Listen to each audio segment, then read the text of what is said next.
right, well, here we are to talk about chapter 4. Mhm. That in healthy relationships, people see the value of forgiveness. Right.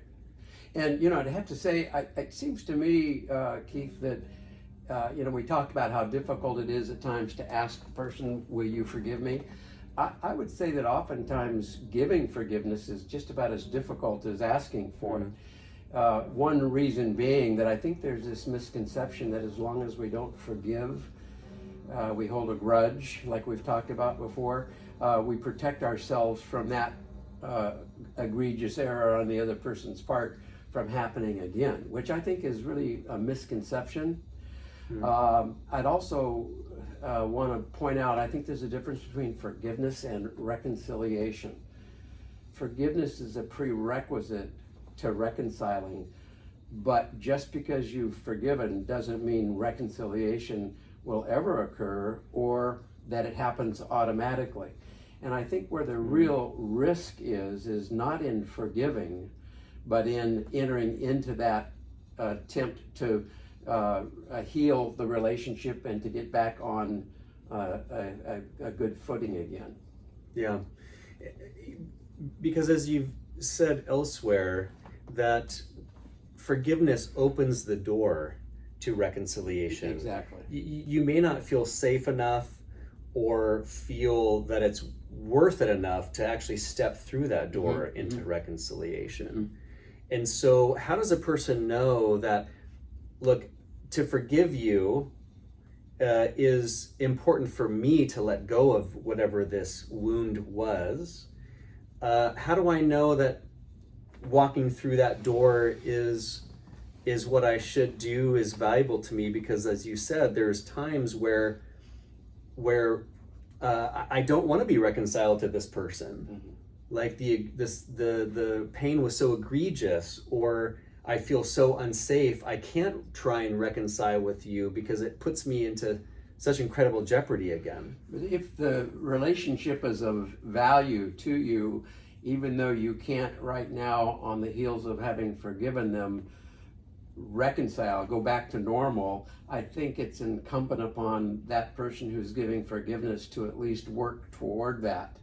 And I think it's important for that person also to let the one who has grieved them to know that while you're forgiven, it's going to take some time, it's going to take some effort. Reconciliation is going to take some expectations I have of you.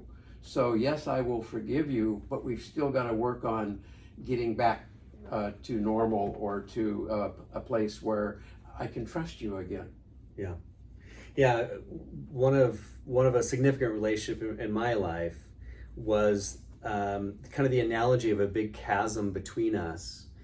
And I realized that as I'm building a bridge halfway towards them, that I needed to see that they were building a bridge to meet me somewhere in the middle. And that was I'd forgiven them, or I was in the process of forgiving them, but if I didn't see that they were building the bridge towards me, if they were just leaving the lumber on their side and not doing anything, I realized reconciliation is not possible. No. And so in your work, in what ways are you counseling people in this mutual hurt towards that actually forgiving, and when is that enough of a door for them to start the reconciliation? Yeah, I think that's a good point. Forgiveness just takes one person. You can forgive somebody who is deceased. You can forgive somebody who doesn't want to be forgiven, doesn't think they need to be forgiven, doesn't feel they deserve to be forgiven. Reconciliation, though, takes two people. And if just one person is desirous and working toward reconciliation, they're not going to accomplish it, because it takes the two people. It takes risking, and risking is probably the toughest part for the person who has given forgiveness but has been hurt, because the fear is that it'll happen again. Sometimes not forgiving or being reluctant to forgive is a form of revenge as well. I'm going to make you hurt a little bit because you really hurt me. So I think we need to be aware of when we struggle with forgiveness, what's our motivation? What's keeping us from forgiving the other person? Yeah.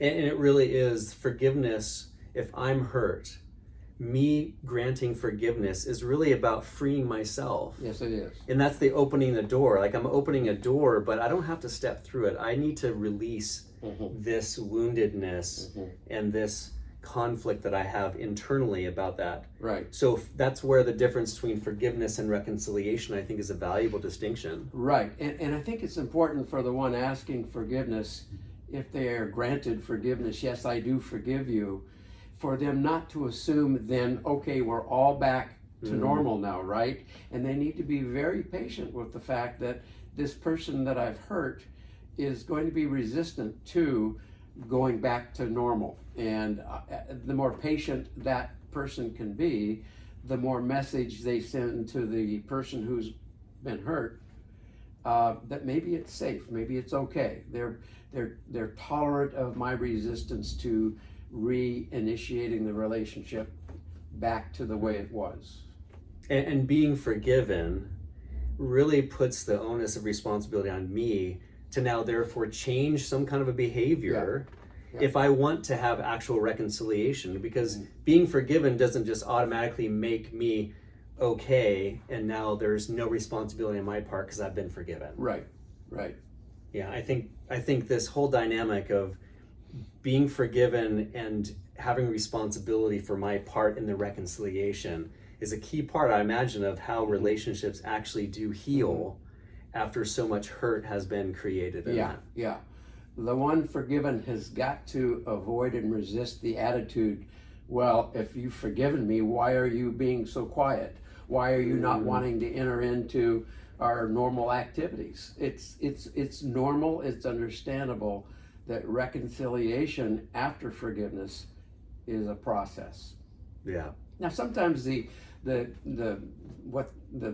crime was is a minor one, and reconciliation can happen immediately. Of course I'll forgive you. But the more egregious the crime, the more likely the process of reconciliation is going to take some time and some effort and some patience on the one who's committed the crime, so to speak. Yeah. This is really good. We're getting into some really deep to the bone stuff here when it comes to relationships. And thank you, Ed, for taking this time to share with us about chapter 4, and look forward to more of these conversations. Yeah, and the next one, if I can just mention, is going to be on making the habit of accepting the differences that exist between us, which I think can oftentimes create some problems in a relationship when that acceptance is not present. Great.